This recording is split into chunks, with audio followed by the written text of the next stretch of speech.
Welcome to the Screensavers. I'm Patrick Norton. Oh, and I'm Leo Laporte. Thank you for joining us. Coming up in today's show, a nifty little Windows tip that's going to let you access your favorite bookmarks from the World Wide Web. Anywhere. Then we have the latest in wireless home networking from our friends from PC Magazine. Cool stuff.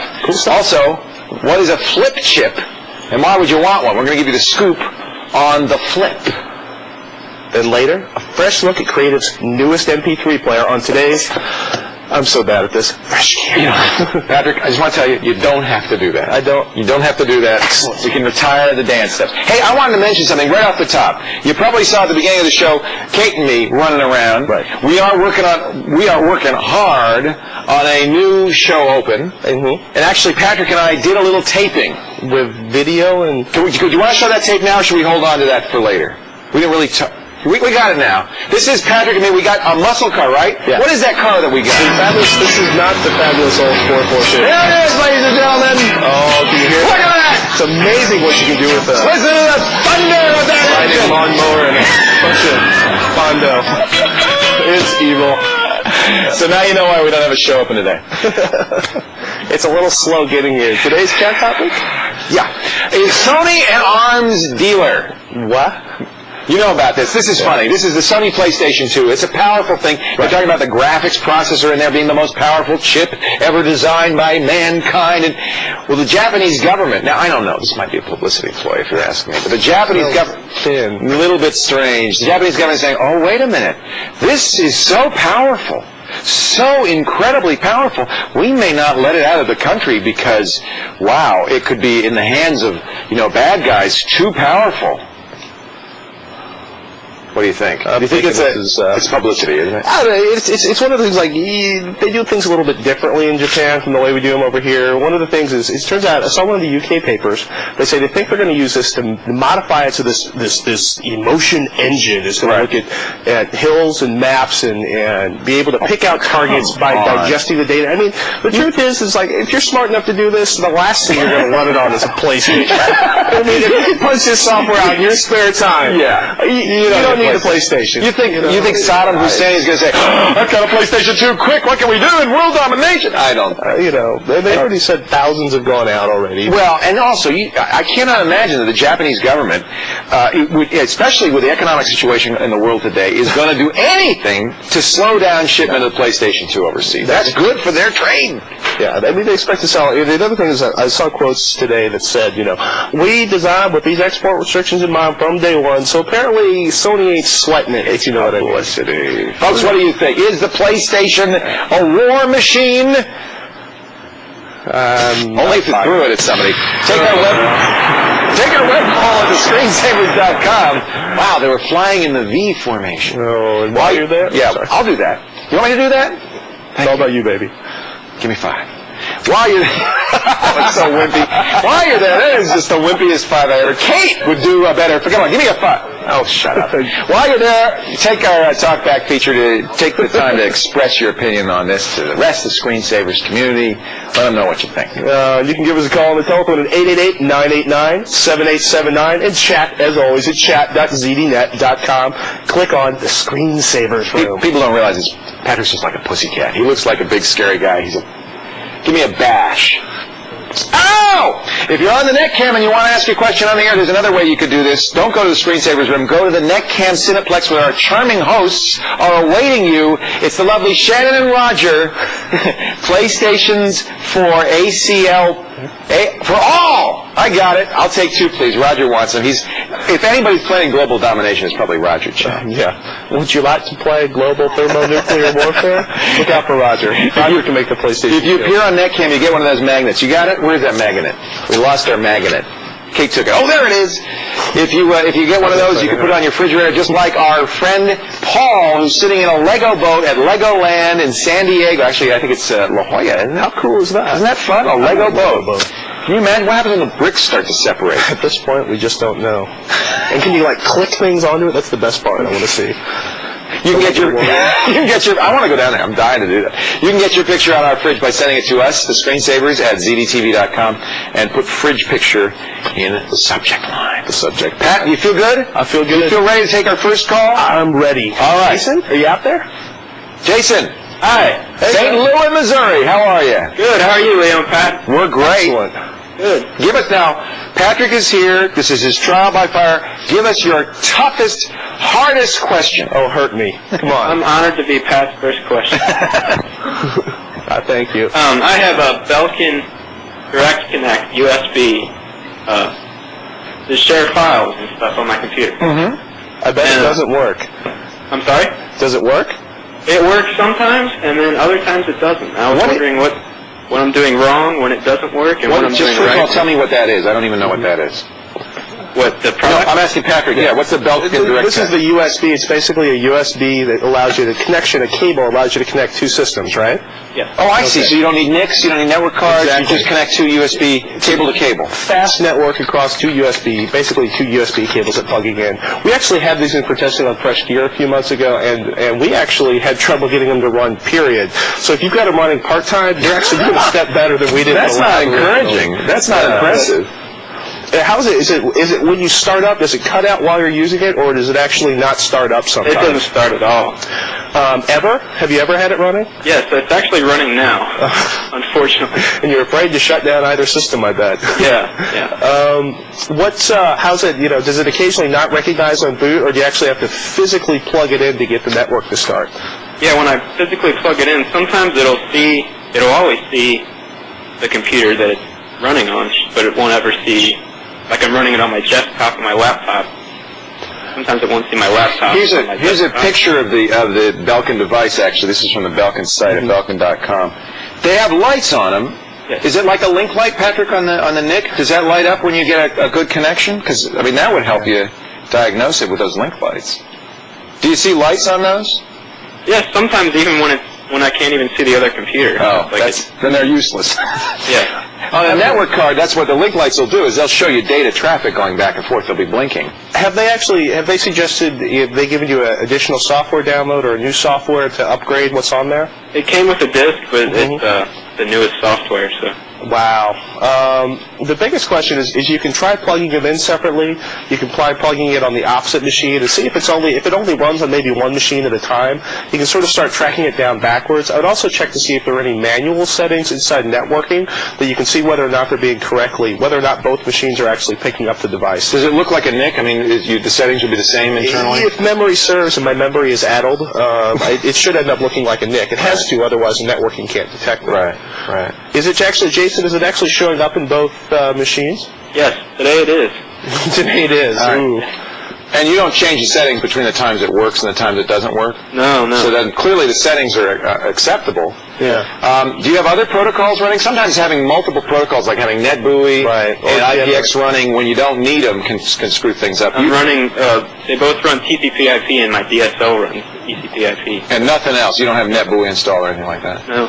Do you have DSL connected on? Do you use DSL on both systems, maybe changing in between them? No. All right. Well, we don't know why. I mean, I guess it might make you feel a little bit better to hear that they had the same exact problems in the lab here. We'll see what we can find out for you. We'll contact Belkin and see if we can find out if they've been having problems. I went to their tech support site just now, and it said under construction. So, oops. Guess there's not a lot of help there for you. I'm glad it's working now, Jason. Don't touch a thing. I have to tell you, I have found USB sometimes, the connection itself can be flaky, right? Yeah, connecting the connections itself inside the machine. If you have another USB cable, you can try with it. The other thing is we'll take a look. We'll give Belkin a call and see if they have anything to say about this. Yeah. And we'll see what we'll follow up for you. Beat out of them, to use a nice, pleasant term. Okay, Jason? Thank you. Hey, thank you very much. Appreciate the call. You did it. You stumped us on the very first question, ladies and gentlemen. It's all uphill from here.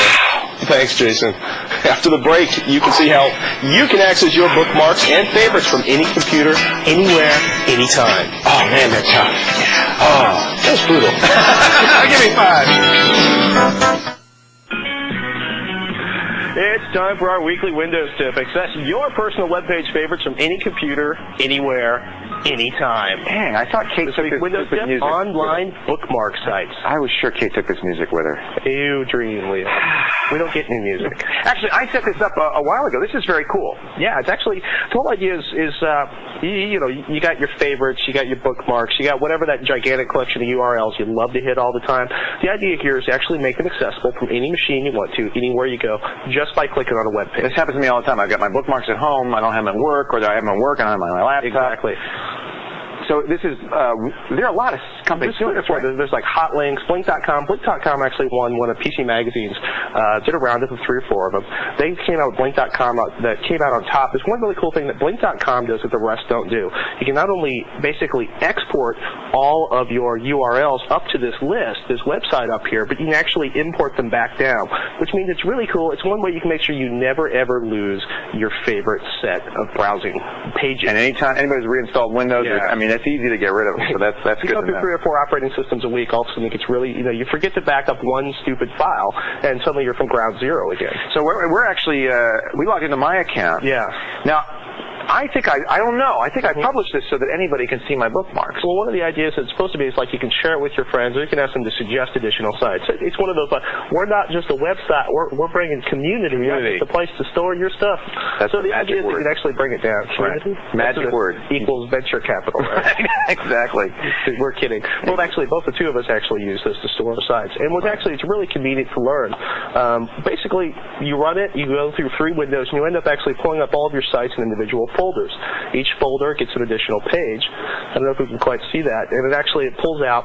You can modify, upgrade your links, or you can go back and replicate stuff again, either import them down your system or export them up to their file pages. I think the neatest, it's useful to have a backup, but the neatest idea is the ability to share bookmarks with other people. You can search for people that you like, see what their bookmarks are. Exactly. You can create anonymous bookmarks that everybody. So you say, well, what are other people doing for Windows CE software? And you can see what they're doing, which is kind of neat. What they're searching down. Yeah. Things you basically look at it. It's a really nice way. It's convenient. It's safe. It's easy to share. It makes them easy to bring back down in your system. Right. This is. I did it in beta, and now they're in release. Now, an interesting thing happened to me because I did this a long time ago. I noticed I don't have any Blink ads in my bookmarks. You do. Yeah, that was really strange. And that may be one downside of this is that they add their own bookmarks to yours. Those are obviously how they're paying for the service. Yeah, they actually look like the folders down here. I'll see if I can log in real quick. Get on your site? It thinks it's you. It is me. It's all about me. But they put a bunch of folders in place up at the top of mine. They're like ads, right? Screen. Yeah, they're basically you can sort of edit what's in them, but you can't get rid of these folders, which means you've got their favorite travel links, their favorite shopping links, and it's irritating. But you know what? They got to pay for the website somehow, so we're guessing this is the way they're actually making it pay for them. Well, I shouldn't say anything because maybe they'll put them in mine, but I don't have any in mind. Maybe because I signed up some time ago. That's blink.com. Exactly. And if you want more Windows tips, visit our website, thescreensavers.com. Step-by-step instructions. Not that they're very complicated. This tip and all Log in, load up. That's ready to go. Deal. Marcus joins us on the ZDTV Netcam Network. He's calling from San Pedro, California. Hello, Marcus. Hello. Hey, Patrick and Leo. What's up? Hey, how you doing? Yeah, it's funny. Last time I called, both of you were there, and you're both there now permanently. He was just filling in. Don't tell people you've been on video cam twice. They'll get really upset. Kate, of course, in case anybody doesn't know, has moved to the GameSpot, which is her debut is April 29th. It's going to be wonderful to see. And Patrick's going to be here. In fact, he's already started. I don't know if you can notice, but he's already started setting up his. You didn't take much time to move in here. He's setting up his lab. He's got his toolkit. We're going to start bringing in some of the equipment from Patrick's lab. This is going to end up being a pretty beefy spot over here with lots of. Look at the Cryotech. That's not working though now, is it? Well, it's time to put a new motherboard in the Cryotech. All right, that's the one with the liquid nitrogen. What's in there? It's your basic refrigerated case cooling overclocking beast from down under. What can we do for you, Marcus? I had a movie that me and my friends made a couple years ago. Yeah. And I tried to encode it on our school's computer, and it saved it as an AVI file that was 230 megabytes. Yow! Yeah, not very good. How long's the movie? 16 minutes. That's why. Yeah. That's actually not bad. No, I know it's not bad for an AVI, but what I want to do was encode it as a media file. Right. Right. I've seen 30-minute movies in real media that are only like 30 megs, which I can put on a disk real easy. Right. What you need is a program that you can get from Real.com called the Real Producer. It's free. The Real site is a pain to navigate because basically they want you to pay for stuff. Yeah. So you have to, be careful not to click on the Real Producer Plus. Just like the Real Player Plus, just the Real Producer. There's a free version of it. It's actually great. Can you find the software downloads there? They've made it even more complicated than before. It's all about advertising now. But it's there it is, real free download. Maybe if we go to Real Player, you'll be able to find it there. It's called the Real Producer. What it does is it's actually really cool. We demoed it a few months ago on the Screensavers. It'll take any input, including an AVI.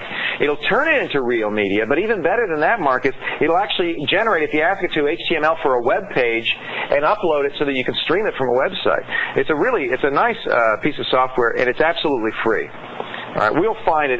They've buried it somewhere. Real Presenter. Maybe that's what... No, it's not the Presenter. Patrick, if you can't find it, I don't think anybody's going to be able to find it. It's getting scary. Maybe they don't have it any. There it is, Real Producer. Now, that's the plus version, $150, but there is a free version of that if you search around for it. All right? So, Marcus, we're going to leave that as an exercise for you because we only have an hour show, and it's going to take us a while to find it. I'll put a link on the show notes if we find exactly where to go. It's in there. Okay. All right? Yeah. And it does exactly what you want to do. Turn it into a real media file. Okay, well, I didn't want to stump you guys in the second call out. You gave us a nice, easy one. Thank you. We appreciate it, There's Marcus. always quick time. Are you a student, Marcus? Where do you go to school? Cal State Long Beach. We talked before, didn't we? Yeah. Yeah, I remember that now. Totally. That's great. What are you studying? Computer science. What else? Yeah. What else? That's Not like awesome. there's anything else to do. Are you an undergraduate or grad student? Undergrad. What year? Ending my junior year. So this is great. So you're about to be a senior in computer science? For the next 7 years. I know the feeling. What is the hot topic right now among these are the hardcore geeks, right? At a school like that, you are wired. What are they all talking about these days? Linux. Yep, really? That's Yeah. interesting. We're basically just programming stuff for Linux. Really?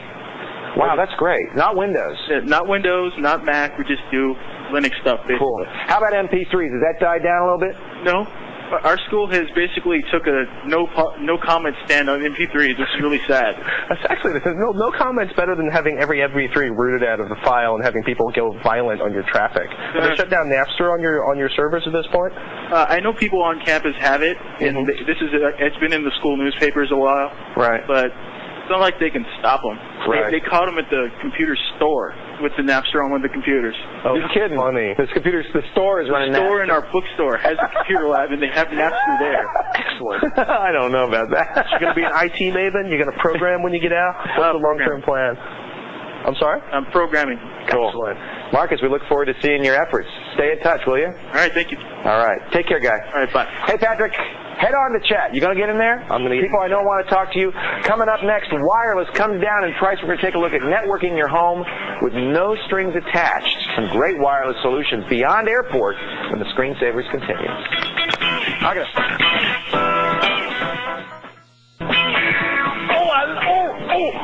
I love this webpage. This is the Screensavers.com. Isn't this a great webpage?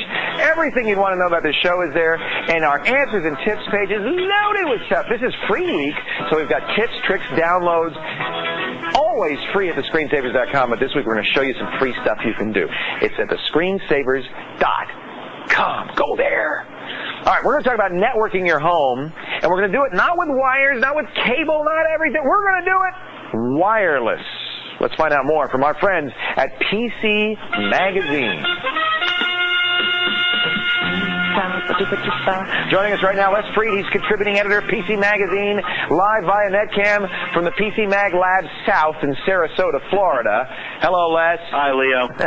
Is this your home lab? Yeah. All right. But it is kind of PC Mag Lab South also. Yeah, really, no kidding. Did you set this stuff up at home or in the lab? A little of both, actually. I already had an Apple Airport system here in the house when they asked me to do the review of the rest of the products. Perfect, because that's what you're going to compare this stuff against, isn't it?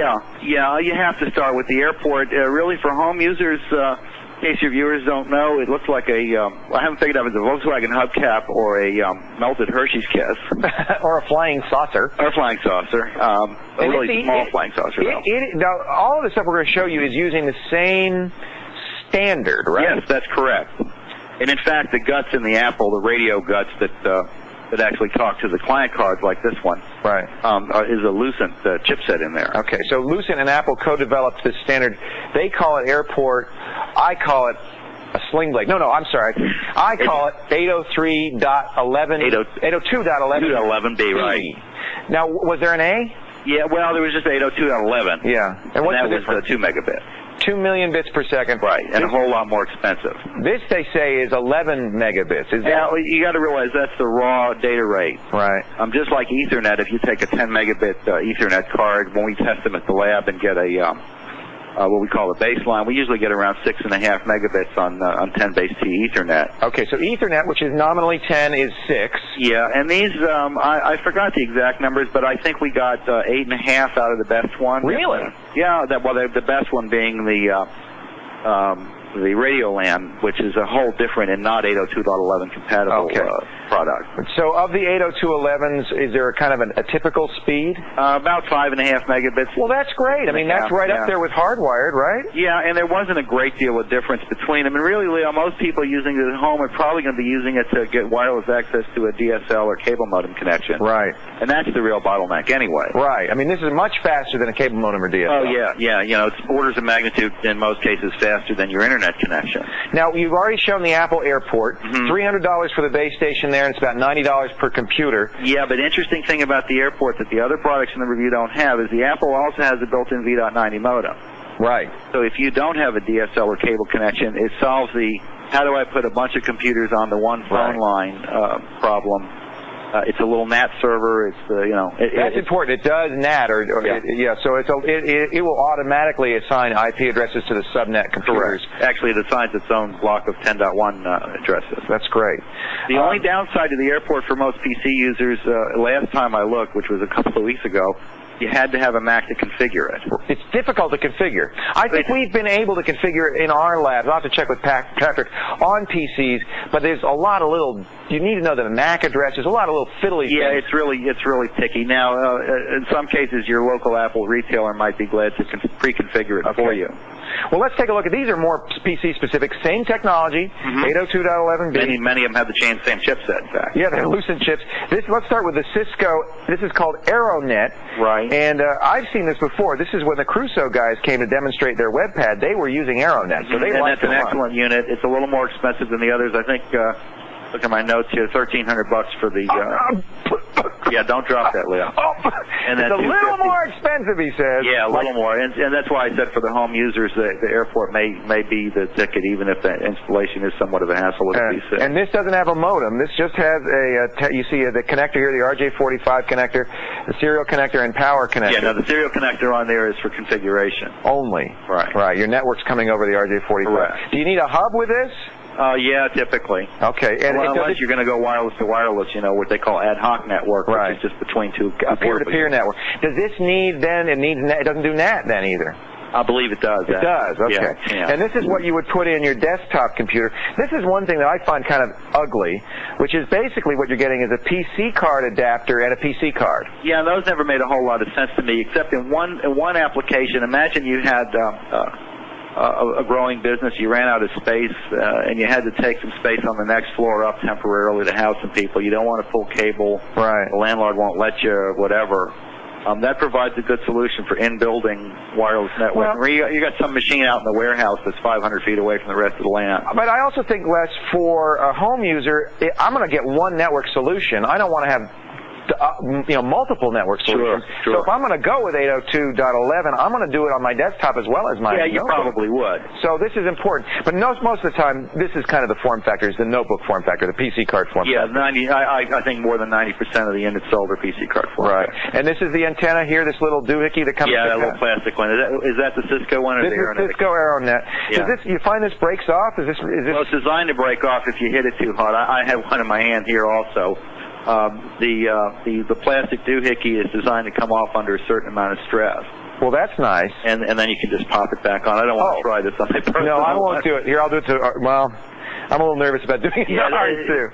Now, Compaq uses this, I know, when they ship out their wireless. So obviously, AeroNet is a good solution. But 3Com's also doing one. I really like the 3Com product. It probably would have gotten editor's choice if it had done better in the performance testing.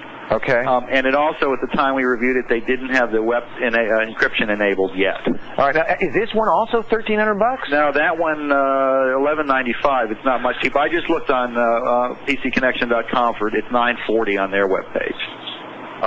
That's just a little I'll tell you too what much. I like about that, not so much for home users, but for small businesses. Those work best, of course, put up high near the ceiling. This is the antenna here. That's the antenna. It swivels.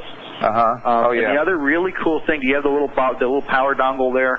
No, I don't. Okay, well, instead of running power to the unit up near the ceiling, which would require in most cases an outlet up near the ceiling, they have a little gizmo that it's a double female RJ45 jack with a power plug on the side. Oh, so you run network and power into wherever it's convenient, you plug in the power. All right. According to the 3Com folks in San Francisco Bay Area, it costs about $650 to put an outlet in a business environment. This is also has the PC card solution, and of course you could buy a PC card adapter for your desktop if you wanted to do that. And I tell you, the other thing that really surprised us, there's a wireless standards group that's working on an interoperability standard called Wi-Fi for wireless fidelity. Yeah. And they're not really finished with all of their compatibility testing yet. None of these products at the time we tested them were Wi-Fi certified. Okay. Yet we encountered absolutely zero trouble using.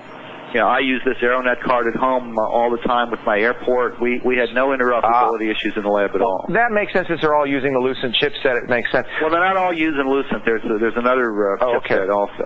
Real quickly, what is the future of this? Are the prices going to drop? Absolutely. We've already seen, you compare this to the 2 megabit stuff that was shipping a couple of years ago. This is half the price. Okay.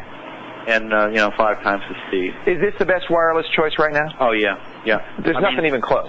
No, not really. Yeah. This is standards-based. We always at PC Magazine like standards-based products. Yeah, you don't want to... not to take anything away from the Radioland product. It's an excellent, very high-performance product. Right. But it's not standards-based. And then there's the Proxim Symphony wireless product, which is also a very, very good product. But again, it's they're part of the Home RF network group, which is kind of the second wave of vendors that promoting a separate standard. For home networking, obviously, a lot of people, the phone LANs are big, and we've shown those, the PNA too, but a lot of people are not going to want to string wires. Wireless is going to be big. It sounds like Apple owns the home space right now, purely on price. Absolutely. But these are going to come along soon, and I think we'll want to watch this closely, because I think that for me, and I think for a lot of home users, the notion of having a notebook out in the backyard while you're surfing the net, or having a computer anywhere in the house without stringing wire is very, very attractive. Hey, Les, I thank you. I appreciate it. Okay, Leo. There's a full review, including the Radio LAN in here in this edition of PC Magazine. It's the April 18th edition. Wireless LANs is the name of the article. And, of course, our website at thescreensavers.com has a great article from Les talking about everything we've talked about here. I think this is a great category. I'm just very disappointed that the prices are still so high. Looks like it's going to be airport for me. Folks, stay right where you are. We're coming at you with all the details about the new flip chips, the latest Pentium 3 and Celeron 2. Also, we'll answer more of your computer questions. Plus, Creative's new Nomad 2, a second-generation MP3 player. All that and more as the Screensavers get back and get going.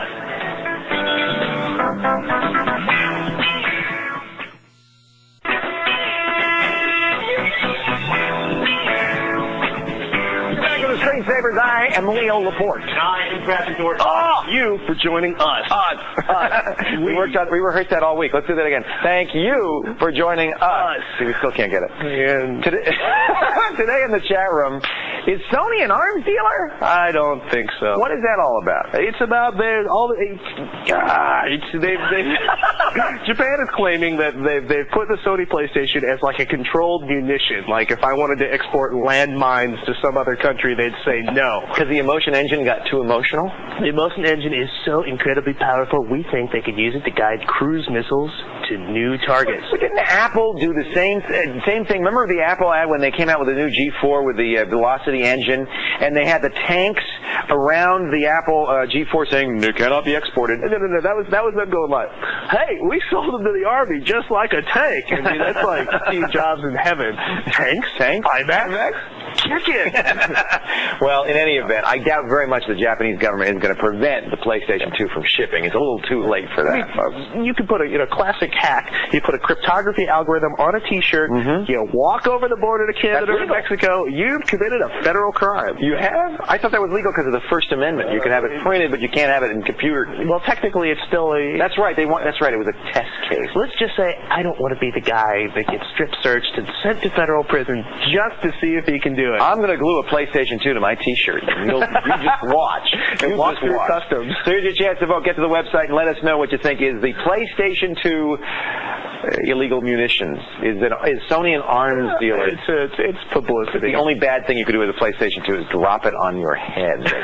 For hurling at people? Yeah. Oh, boy. Max joins us from the ZDTV Netcam Network from Playa del Rey, California. Hey, Max. How's it going, man? Patrick and Leo, how you guys doing? Excellent. Let's be better, my friend. Well, Patrick, it's an honor to be on your first show, and I got to tell you, you're gonna do great. Thank you. I just have one comment. Kate was a lot cuter. Yeah, my mom thinks so too. So you're in good company. I don't know. I think Patrick's kind of cute. Oh, don't tease me. You got a question for us, man? It's just more like a recommendation. I'm building an Athlon 650 system. Awesome, just like Kate. There you go. Yeah. And I want my main OS to be Linux, and I don't want to have to multiple boot through my Windows OSs because I want to keep those. Mm-hmm. And I heard about a program called Vmware, right, which allows you to run Win98, Win2K on top of Linux. And I was wondering if you guys recommended it, if you've used it. And I'm gonna apologize because I have been meaning to use this program for almost a year now. What a great idea this is! Basically, it allows you to run any operating system from within Linux, or vice versa, run Linux within Windows 2000. So it's a virtual machine, but out with the VM. You know, the Windows DOS evil kind of virtual machine. Now, it's not such a hard thing to do because it's an x86 architecture, right? So it's not like you have to emulate the processor. Exactly. You merely, in fact, you don't even emulate the operating system really, because you still have to have a copy of Windows. Basically, carve out a separate place to run your Linux applications to do all your normal Linux. Yeah, and in premise, it sounds like a wonderful idea. I'm sure there's some performance in it. Have you tried it? I've not tried it personally. I've seen it reviewed on a couple of the sites. People seem to love it. I don't know. Phil Allingham, who's a lab rat for a long time here at ZDTV, went berserk. Saw VMware at one of the trade shows, brought it back, started running it on every machine he owned. He seemed to be thrilled. He liked it. Yeah, he actually loved it. Okay. But he also, you spend enough time in a dual boot environment, and it keeps you from shutting the system down, and restarting the system, and going through that kind of. Well, it's the kind of thing I'd love because that's exactly what I do. I mean, I have Linux and Windows NT and Windows 98. If I could just run Linux and have everything else running in a window, that would be great. You know what we need to do, I think, is install it on the show and show you. How about that? Well, that'd be great. Or if I get it done first, I'll call back and let you know. Or vice versa. Yeah. We could probably get it a little cheaper than you can, Max. I'm guessing. The $150 trial period. I can never get CompUSA to take my software back. No sense of humor. Good reviews. It's at vmware.com. There is a download. Max, is that a trial download or is it? Whoa! I think a PlayStation hit him. Are you okay, Max? Holy moly! I think we've lost Max. All right. You know what? Getting started is a quick, simple 4-step. I think maybe we could try before you buy. So we're going to download that. Let's make this a priority before the week is over. We will be running on one of these machines, VMware, where we'll run it in Linux. That's kind of the preferable way for me, I think. And then see if we can get Windows NT and 98 running with it. Hopefully Max isn't crushed beneath the PlayStation. That Emotion engine really does get you emotional, doesn't it? Oh my God! Are you still there, Max? I am still here. Oh, we didn't lose him. Yeah. Wow. What was that? Was that us or you? I'm not really sure. Holy moly! Hey, well, I've still got you. Are you guys allowed to recommend a Linux distribution? Yes. Well, go for it. This guy, this nutcase, installed how many did you install? He went through 6 Linux installs in like a week. Because I'm stupid that way. Because you're nuts. Which one did you like? And I'll tell which one actually, if you want to download it, you want to get it for free, which I love to do because I'm cheap. I'm actually really impressed with the Corel Linux. Very nice. Turbo Linux has a really nice install. Red Hat, if you want to get the total tweaky experience, I think is still my favorite. Okay. You're going to pay money for that one unless you buy it through somebody. My absolute, no questions asked, top of the line, #1 favorite, Mandrake. Still, it's Red Hat with a beautiful. I just installed the new Mandrake 7. Even better installer. There's one little, error they made, which is you get to the Lilo. It says, where do you want to put Lilo? And you have to actually know the name of the not the name, the number of the partition where you want Lilo to go. That's just dumb. Right. That they could fix easily. I have to think Mandrake is the best because it's Red Hat with a great core on it. I think Caldera has a very easy install, and Corel has a very easy install. Corel I don't like because they've customized it so much. Yeah. It's become Corel Linux, not Linux Linux. Yeah, but I mean, the nice thing about the Corels are saying, it's like, look, you know what? I walked into Office Depot yesterday. I can buy, WordPerfect 9 with Corel Linux. Just get it for like $20 or $50. Right. And if you're looking for something cheap to experiment with, that's a great way to go. Here's what I would do. Go to Mandrake's Linux-Mandrake.com. Download the 7 ISO image if you've got a fast enough connection. That's free. And I would get WordPerfect Office. You get a spreadsheet database, word processor, and basically you never leave Linux again. Okay, Max? Outstanding. Thanks, guys. Before you go, would you do us a favor? Absolutely. Take us to break, my friend. Thanks, Patrick and Leo. MP3's on the go with the new Nomad 2 when the screensavers continue. What a pro, man! I just got chills all up and down my thing there.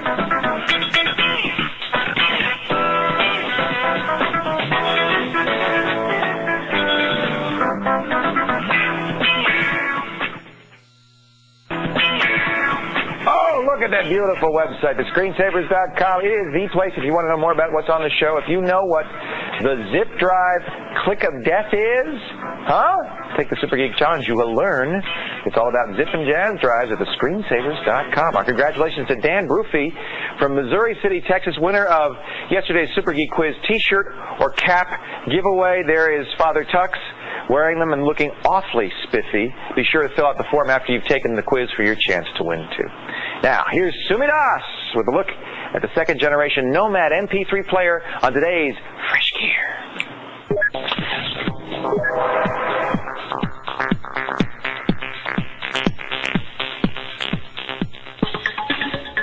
The Nomad 2 MP3 player from Creative Labs has changed considerably on the outside compared to its predecessor, but the technology hasn't changed much at all. The new Nomad still has an FM receiver and voice recorder and stores its data onto smart media cards, but this version now has an easier-to-read screen and icon menu. The first Nomad had 32 megs of built-in RAM, in addition to a memory slot, but the Nomad 2 has no internal memory, only a slot for smart media to offer more flexibility for those who already own smart media cards. We reviewed the 32-megabyte version of the Nomad 2 that retails for about $200. It's also available with no memory for about $100. And you can buy one with a 64-megabyte card that sells for $320. With an onboard DSP equalizer that offers presets ranging from jazz to rock, the Nomad 2 sounds excellent. Creative has bundled a legitimate pair of headphones for the Nomad 2, and the remote control on the wire is a nice touch. Like a lot of new portable music devices, the volume doesn't ever seem to get loud enough, presumably to protect listeners' hearing. The new Nomad is SDMI compliant. SDMI is the music industry's digital standard to protect copyright infringement. Creative will allow support for any future audio formats with firmware upgrades available at their website. Having to download a playlist to your MP3 player is one of the disadvantages to portable MP3s, but Creative's Music Manager software makes that easy, and Creative has added a USB connection, so downloads are a breeze. Users also receive a registered copy of Music Match Jukebox software, which allows 128 kilobit encoding rather than the less optimal 96 kilobits. The sleek design, headphones, and software make the Nomad 2 a nice but evolutionary improvement to its predecessor. It's a solid choice only if you can look past the price and the problem of memory. We give the 32-megabyte Creative Nomad 2 3 out of 5 stars. It's $200 and is available now. Catch a new Fresh Gear every weekend afternoon, 12:30 Eastern, right here on ZDTV. Now, let's get to some email. This is from Jason. He says, what are those flip chips I've been hearing about, and how do they differ from the older Pentium 3s? The truth about flip chips. Don't you flip that dial. The Screensavers will be right back.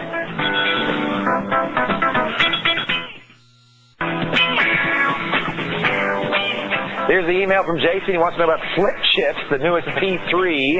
And they are flipped, you know. That's why they call them flip chips. This is a flip chip Pentium 3. There's also flip chip Celerons out now, the Celeron 2. And the reason it's flipped is it's literally flipped. If you look at this the old Socket 370 Celeron had the core on this side, and the new ones have the core on this side. And that's good because that means better cooling. You can put the heatsink right on it. This is pretty much identical to a copper mine that you'd get in a socket, a slot 1 configuration. That means it's got the 256K L2 cache, all the the good stuff that we like in the copper mine. It's not a Celeron, is what you're telling me. It's not a Celeron. Okay. There are differences. You want to know the difference between the slotted P3? There's two. Because a flip chip is the way this flip chip is mounted, they don't use bonding wires. That, in theory, is going to make the chip a little bit faster, marginally, a percentage point or two. So, in theory, this is going to be a faster processor. We haven't seen the benchmarks yet to know whether that's true. The other difference is that some of the early steppings of this FCPGA, which is flip chip pin grid array processor, were not dual processor capable. Intel said they're capable. We don't validate them. They aren't all working. The latest stepping of this is absolutely multi-processor compatible. So, for instance, on my BP6 board, I could, in theory, run this in dual processor mode. In theory, I say, because there's some differences between this and the old Celeron. Here's a socket 370 motherboard. This is an older one with a standard socket 370 that's intended for a Celeron.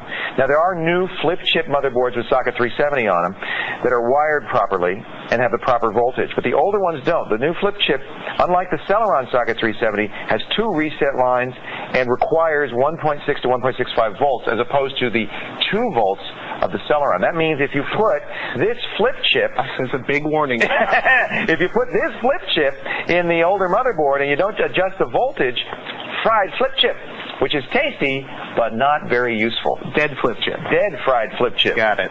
So what you want to do if you're going to use this is, best thing to do is get a flip chip compatible motherboard. There are lots of them. Right. Everybody's making them now.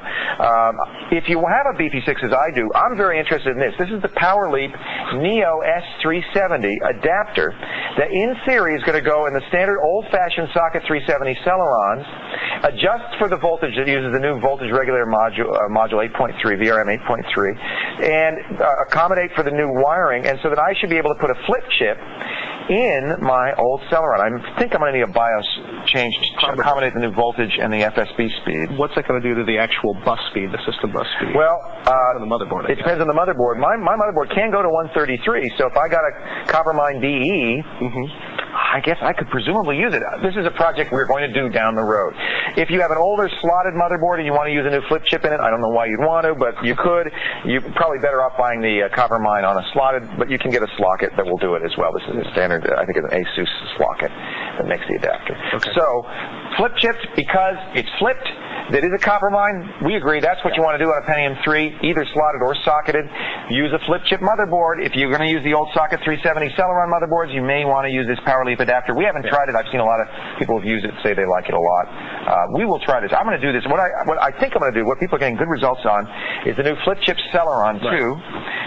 They're getting 600 megahertz and overclocking to 900, putting dual 900 overclock Celerons. You're going to have a heck of a fan on that thing. Leo's going to be upgrading his system soon. That's my project. Coming. I have dual 550s. Nice. I'm going to dual 900s. It's never enough for you. I want more! Oh. Next, Leo and I will attack the pile of mail when the screensavers continues.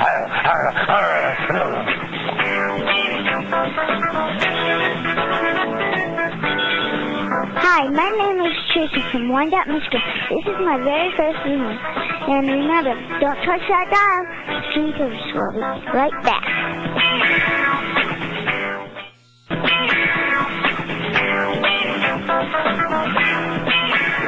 Welcome back to the Screensavers. We'd love to give you the preliminary results of today's web poll, but guess what? It's down, but you still have 24 hours to vote, and that's not all. It'll be back. Lots of ways for you to let your voice be heard, and they're all at thescreensavers.com. Yeah, we'll get it up in a second. Time for emails? Now's the time we're going to share some of the hundreds of emails we receive every day. Leo. 100? Well, this is 101. Richard Moore says he wants to know about MP3 for spoken word. And there's quite a bit of MP3 for spoken word. In fact, there's a couple of news groups, alt.binaries.mp3.spoken-word and .books. I have been getting a lot of great spoken word stuff. In fact, I just downloaded the BBC edition of The Hobbit on it over the weekend, and it's wonderful. MP3 is fine for spoken word. I use it a lot for spoken word. It's not designed for it. It's designed for higher bit rate. You can also compress the bejesus out of spoken words. I mean, you can really get a lot in there. Hey, we're out of time. That's it for this edition of the Screensavers. I'm Leo Laporte. Howard. And I'm Patrick Norton. Thanks for joining us. We'll see you next time on the Screensaver. Here you go, bud. Let's go spray paint some graffiti. Huh?